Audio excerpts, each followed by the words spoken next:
I thought we'd take one of Van Gogh's Starry Night paintings as our inspiration. We have lovely, beautiful, brilliant stars reflected in the water. So I've taken a small canvas covered with gesso and I'm covering it with dark paint. I've done that with a mix of phthalo blue, red shade and indigo.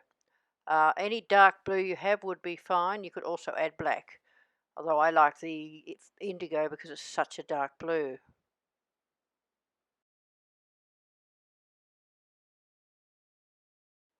I then take the ultramarine blue with nothing added to it and start painting the sky with small dashes. You can't see them very easily, but they are there. And I'm using a square brush and coming around in a semicircle.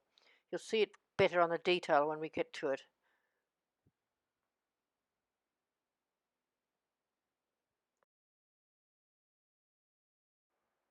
I then add a small amount of white to the ultramarine blue, so you now can see the marks that I'm making a little bit easier. And I'm putting that in the center of the darkness of the sky. So I'm still using horizontal strokes and just little short ones, so that it'll come up a little bit lighter than the surrounding darker ones. You can see from the detail what it looks like.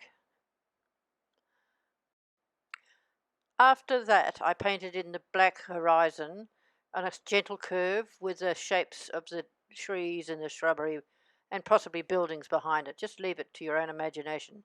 I did this in black. Then it's time for the stars, which we're doing with cadmium yellow and a pointy brush.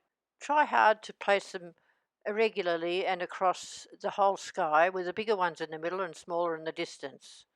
Then we do the reflections of them in the water. So I've just put that with cadmium yellow over the black shape of the background there, and it's quite free, as you can see. Then using the same brush, I put the reflections in the water. So I start from the outside and work down. As they come forward, the reflections go further down on the water, and as they go back in the distance, the reflections are a little shorter.